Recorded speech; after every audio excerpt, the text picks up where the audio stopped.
I think what I need to talk to you about today, hey you, is my chicken balls. I seriously have chicken balls. And it's on the last video I did yesterday. Um, some interesting things are happening in the comment section and brought to light to me by my subs.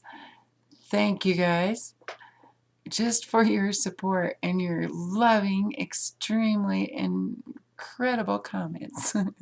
Because, well, like it was brought up in the comment section, did you notice that the comments aren't the same anymore? They aren't all, oh, she's gross, she stinks, gross.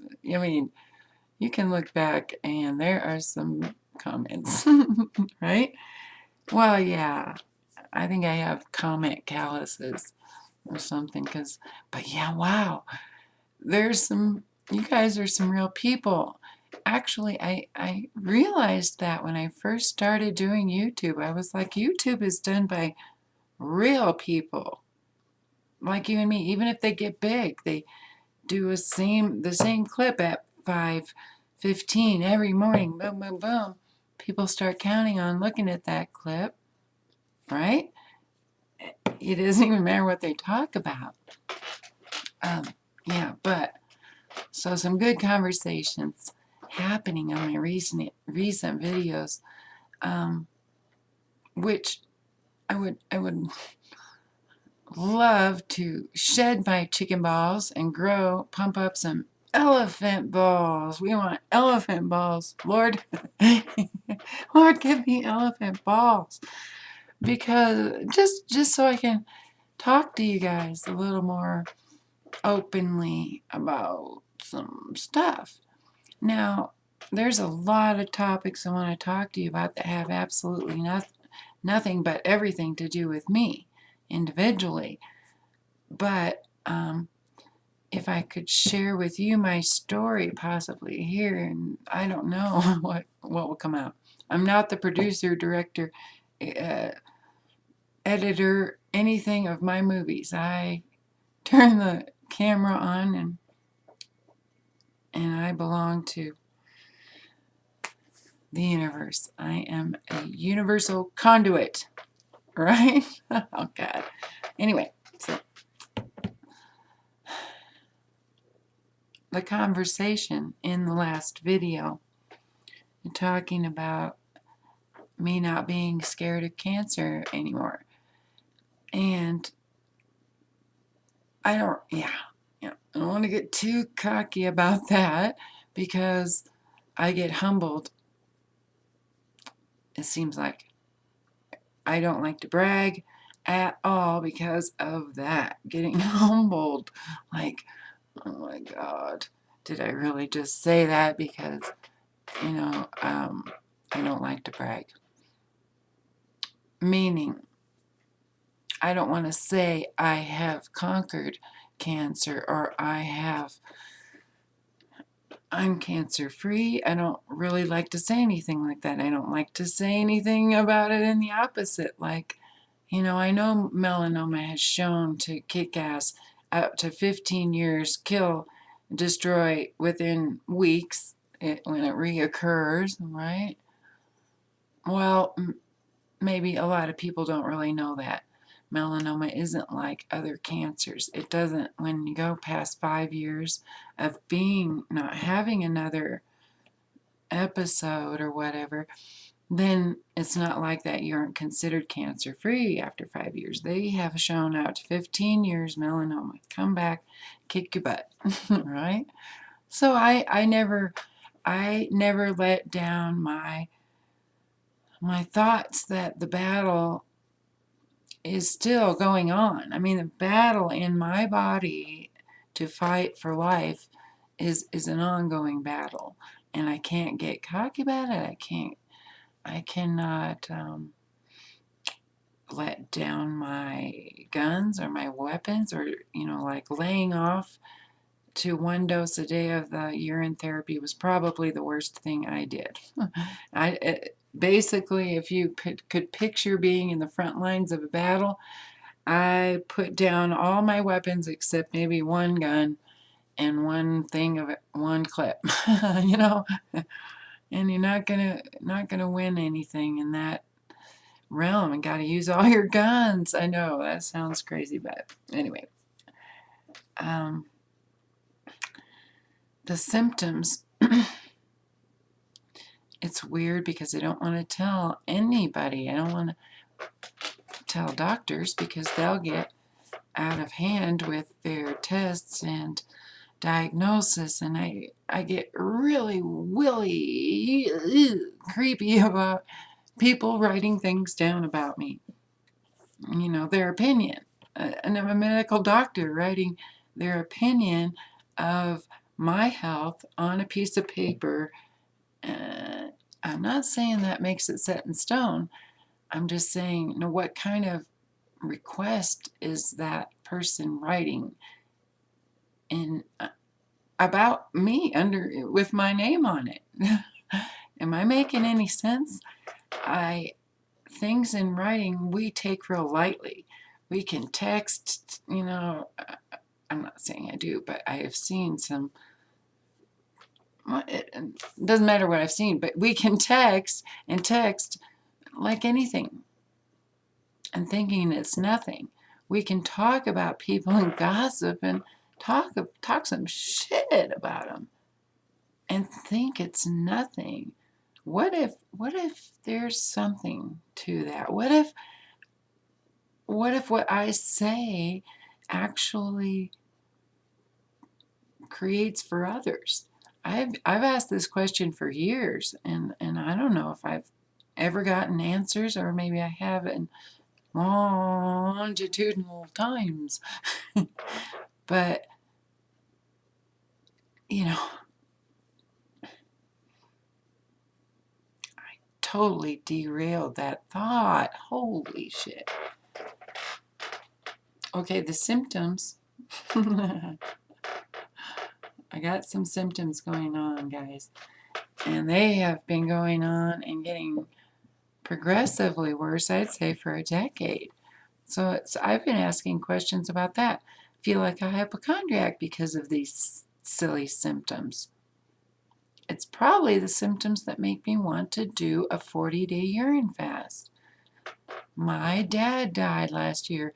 You know, I was on YouTube praying, asking you to pray for my dad, and he died within 12 hours, I think. I can't really recall how many hours after I posted a clip asking you to, you know, just pray for my dad for him to let go, because, you know, Alzheimer's is a very can be extremely long and drawn out. And my dad's battle was long and drawn out, and bless Jeannie's heart. I mean, that's his wife. And anyway, what the heck am I talking to you about today? My chicken balls, right? Yeah, so I'm hereditary speaking. I could be showing a few early signs. Oh, we aren't going to talk about it, you know, the big A word. But I always, this is funny, not funny, guys. The ask and you shall receive thing, because I prayed for years to find a cure for Alzheimer's for my dad, because I wanted him back, you know, and he was gone. I was stubborn. I didn't want to let him go. I did not want to give up the ghost, say, and believe all their crap that says they can't find a cure for Alzheimer's. And I prayed and cried and prayed and begged and prayed and prayed. So when I woke up with that dream, you know, I understood an answer, that might be an answer to my prayer. That maybe it might dissolve the plaque that is causing the misfiring in the brain of Alzheimer's, right? But you know what? It's not that it was too late for my dad. I don't know. May have never worked. He could have drank his pee till the cows came home, you know? And it doesn't matter. But then, now, when I'm showing up with some funky symptoms that are kind of progressively getting worse, it makes me think, now I have a traumatic brain injury because I had an aneurysm in 2006, right? Now, could that get, that's not a degenerate, see, it's another sign. Words I used to be able to say. Degenerative kind of disease, right? It's a brain injury. And it's injured and it's scarred now and working. Yeah, whatever. But so these symptoms that are getting worse and worse as time goes on makes me think, well, yeah, the big A word we can't talk about, right? But think about it. If I'm praying to find a cure for so many years, day in, day out, because I wanted my dad, sorry, I wanted my dad back, you know? And the ask and ye shall receive thing. How am I going to be able to cure it unless I have it? Same with cancer, you know? Could have never shown that I could, people, I'm not even saying me, you guys, I'm saying us, we the people, understood how the beauty of how urine is like breast milk and works like that, like magic. How would I ever know if it works on Alzheimer's unless I had something to test it on? So anyway, diagnosis is already in process. I've had the tests and we're still waiting on those results. So you guys could watch me degenerate over time. Or you could, we could bust it. We could actually bust it. Not me, you, we the people.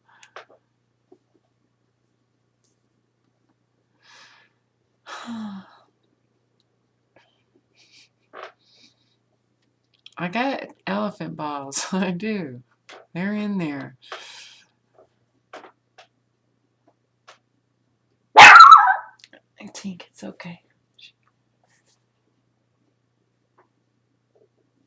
But that one scares me, guys, more than cancer, believe it or not, because, well, you can figure that one out. If I've already been down in the front lines in that battle with cancer, and it wasn't easy.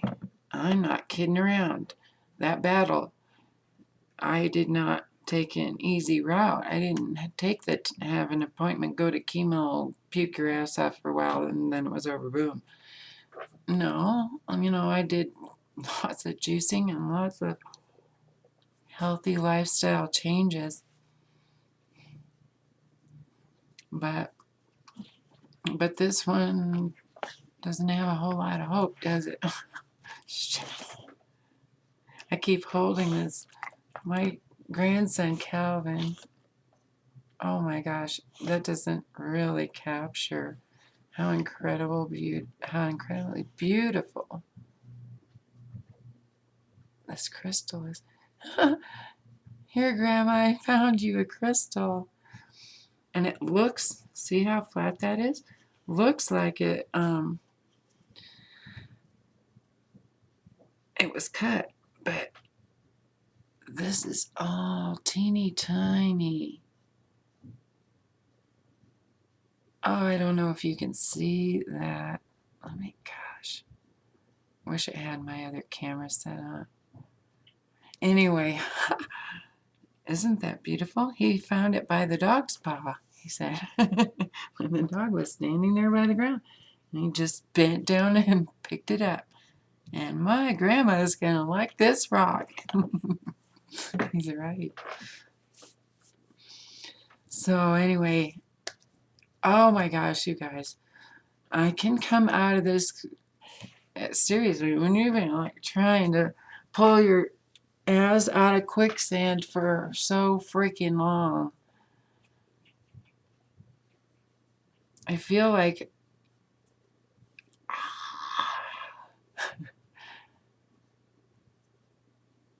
I can pump up those elephant balls and dispose my chicken balls. Get rid of them, Care. Oh my God, so I love you guys. Oh my goodness. Did I talk about anything? I'm serious. The brain, and you can see it in my clips, I lose touch with what I'm even talking about. So I'm working on it. Oh, there's something else I wanted to show you real quick. There's, see that? I don't know if you can see it. Oops. That Christmas cactus right there. See if I can zoom in a little bit. That Christmas cactus, when Trinity was born, it was sitting, I had it for a few years before she was born, was sitting on the headboard. She was born at home, and it was little then. I think it bloomed when she was born, and then it bloomed again in September and October and November of 2005, and then it's bloomed again just now, or I mean not just now, it's been blooming for like 2 months. So April and May, or March and April of 2014. So what does it mean? I don't have a clue. Well, it's kind of scary to me actually, because when it bloomed before was right just shortly before the aneurysm that I had in 2006, right? And I don't think it has anything to do with that, but it's a double rainbow. It's like a double rainbow for me, because it's something it just doesn't happen. I've had that cactus forever. I think my mom gave me a cutting off of hers. Hers is much huger than that. You'd think after 13 years it'd be huge like my mom's, but anyway. Hey, thanks for watching, and thanks for all your amazing comments. They make me laugh out loud